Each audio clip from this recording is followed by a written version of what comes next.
Yes. So next topic we'll take, that is equilibrium of a rigid body.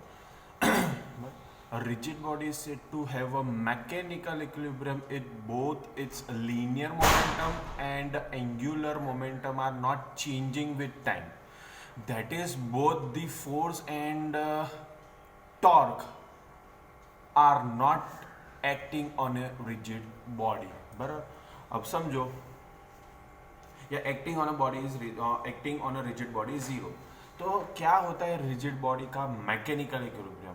Mechanical equilibrium of a rigid body means उस body के ऊपर ना तो उस body का linear momentum होगा ना तो एंगुलर मोमेंटम होगा, change with respect to time. दूसरे सेंस में कहें तो उसके ऊपर ना फोर्स एक्ट करेगा ना टॉर्क.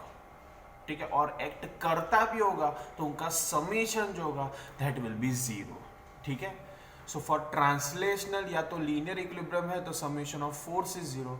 फॉर रोटेशनल मोशन है कि फॉर रोटेशनल इक्विलिब्रियम है तो summation of torque is zero, क्योंकि रोटेशनल मोशन में तो टॉर्क एक्ट होता है ना.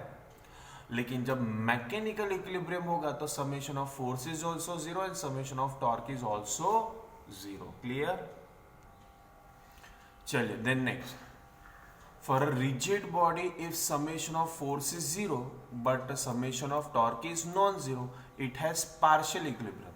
मतलब फोर्स का समेशन जीरो होगा लेकिन टॉर्क का समेशन जीरो नहीं है, तो ये पार्शियल इक्विलिब्रियम हुआ. मतलब linear, there will be no linear motion but it has a rotational motion. बराबर. लीनियर मोशन नहीं होगा बॉडी का, लेकिन लेकिन लेकिन रोटेशनल मोशन होगा. अब similarly for a rigid body, if summation of torque is zero but summation of force is non-zero, then it has a partial equilibrium again. But this time summation of torque zero है तो rotational motion नहीं होगा लेकिन linear motion होगा. Clear all of you? Next चलिए then आगे देखते हैं कि consider forces F vector each acting at ends A and B of a rod of negligible mass perpendicular to the rod. Let point C that is the midpoint of the rod A B be the reference. यानी आप देखिए ये A B rod है, और C is the midpoint. Case one ये हम समझ रहे हैं कि forces are in same direction. तो क्या इस बॉडी का रोटेशनल इक्विलिब्रियम होगा, ट्रांसलेशनल इक्विलिब्रियम होगा कि पार्शियल इक्विलिब्रियम होगा, देखते हैं हम यहाँ पर. ठीक है. So consider this are the two F vector and F vector equal magnitude and same in direction. बराबर. तो क्या होगा आप इमेजिन करिए, मिड पॉइंट से इस ए पॉइंट का डिस्टेंस ए है और मिड पॉइंट से बी पॉइंट का भी डिस्टेंस ए है. अब सपोज कीजिए जो ए बी रॉड की हम बात कर रहे हैं ना, that A B rod is this pen. अब क्या हो रहा है आप देखिए कि ए पॉइंट पर जो फोर्स एंड डाउनवर्ड है, तो मैं इस पेन को नीचे पुल करूँ तो इसका सेंस ऑफ रोटेशन क्या हुआ, एंटी क्लॉकवाइज हुआ. तो देखिए ये एंटी क्लॉकवाइज में टॉर्क एक्ट करेगा एंड टॉर्क होता है magnitude of force into the perpendicular distance of this force from the reference. तो रेफरेंस से फोर्स का परपेंडिकुलर डिस्टेंस क्या आ जाएगा, ए. आ गई बात समझ में? फिर से ये रॉड लेता हूँ ए बी, और दूसरे फोर्स की बात कर रही है वो भी डाउनवर्ड है. तो आप देखिए इसको मैं पुल करूंगा तो पेन का सेंस ऑफ रोटेशन क्या हुआ, क्लॉकवाइज. तो क्लॉकवाइज में ये टाउ क्या हो जाएगा, इक्वल टू फिर से एफ ए. तो देखिए आप यहाँ पर दो टॉर्क है, दोनों इक्वल इन मैग्नीट्यूड एफ है बट अपोजिट इन डायरेक्शन, तो समेशन ऑफ टॉर्क हो जाएगा आपका जीरो. लेकिन ये दोनों फोर्सेस जो है वो इक्वल इन मैग्नीट्यूड तो है लेकिन सेम डायरेक्शन में, यानी उनका समेशन जीरो होगा नहीं, तो summation of forces will be non zero. Clear? फिर केस टू लेते हैं कि forces are act in opposite direction. तो आप देखिए ये दोनों फोर्सेस अपोजिट डायरेक्शन में हो गए.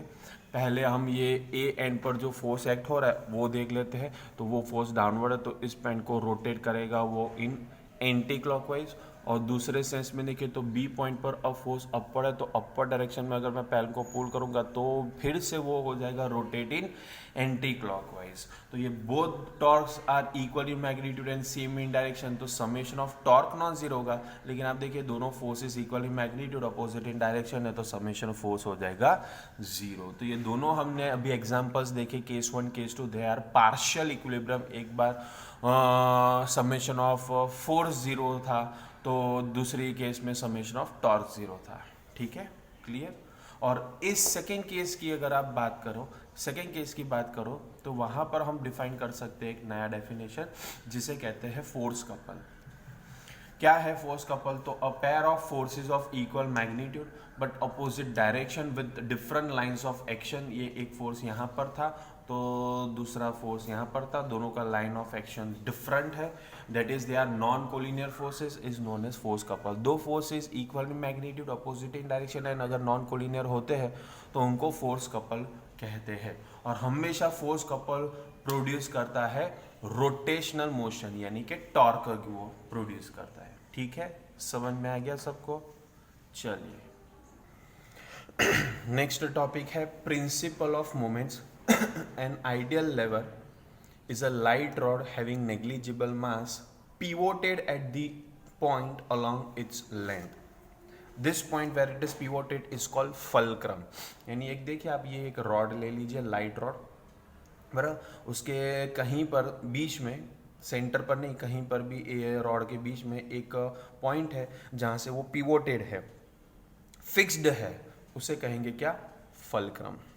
ठीक है, तो इन अ लेवर F1 जो है ये डाउनवर्ड फोर्स, इसे कहेंगे लोड टू बी लिफ्टेड। ये यहाँ पर एक लोड है जिसको मुझे लिफ्ट करना है। ठीक है, तो दूसरे एंड पर ये जो F2 है that is effort to be applied. यहाँ पर लोड है उसको लिफ्ट करना है तो यहाँ पर हमें करना पड़ेगा क्या? एफर्ट अप्लाइड करना पड़ेगा। ठीक है, फिर फल्क्रम से F1 का जो डिस्टेंस होगा ना, perpendicular distance, that is known as load arm यानी लोड डिस्टेंस, और F2 से फल्क्रम का डिस्टेंस हो जाएगा D2 that is effort arm. ठीक है, और इन दोनों से ये फल्क्रम जो इन दोनों फोर्सेस को बैलेंस करेगा तो that reaction force will be in upward direction. तो reaction force at the fulcrum that is support point पर। ठीक है ना, ये हो गया सम। तो at equilibrium, mechanical equilibrium condition क्या हो जाएगा? मैकेनिकल इक्विलिब्रियम पर summation of force zero, upward positive तो डाउनवर्ड नेगेटिव। तो देखिए अपवर्ड में R है और F1 F2 डाउनवर्ड है तो R बैलेंस करेगा F1 प्लस F2 को, और दूसरी साइड देखो तो F1 फोर्स से ये रॉड जो है, लेवर जो है वो रोटेट करेगा एंटी क्लॉकवाइज, जबकि ये F2 से रोटेट करेगा वो क्लॉकवाइज। ठीक है, तो टॉर्क होता है फोर्स इनटू परपेंडिकुलर डिस्टेंस, तो टाउ1 हो जाएगा F1 D1 और टाउ2 हो जाएगा F2 D2। तो summation of torque should be zero for mechanical equilibrium. तो एंटी क्लॉकवाइज होगा तो पॉजिटिव और क्लॉकवाइज होगा तो नेगेटिव। ठीक है, तो ये है आपका एंटी क्लॉकवाइज, तो इसे रहेंगे हम पॉजिटिव, और ये वाला टॉर्क है नेगेटिव तो उसको लिखेंगे हम नेगेटिव। तो पॉजिटिव नेगेटिव हो गया, नेगेटिव साइड चेंज हो जाएगा, तो F1 D1 equals to F2 D2। फिर आप रेशियो लीजिए F1 by F2 that will be D2 by D1। This ratio is known as MA and MA is known as mechanical advantage. ठीक है, generally क्या होता है, D2 हमने diagram में भी देखे तो D2 is greater than D1। If D2 is greater than D1 तो F1 is greater than F2, यानी लोड भले ज्यादा होगा लेकिन एफर्ट हमें कम देना पड़ेगा। कब? जब फल्क्रम से एफर्ट अप्लाइड का डिस्टेंस ज्यादा होगा compare to the load distance. तो so if MA is greater than 1 it means that a small effort can be used to lift a large load। बड़े से बड़ा सा लोड होगा ना, लेकिन छोटे से छोटे एफर्ट में वो पूरा लिफ्ट हो जाएगा। कब? जब मैकेनिकल एडवांटेज ग्रेटर देन 1 होगा। तो मैकेनिकल एडवांटेज ग्रेटर देन 1 कब होगा? जब F1 is greater than F2 या तो D2 is greater than D1 होगा। तो क्लियर? चलिए, थैंक यू।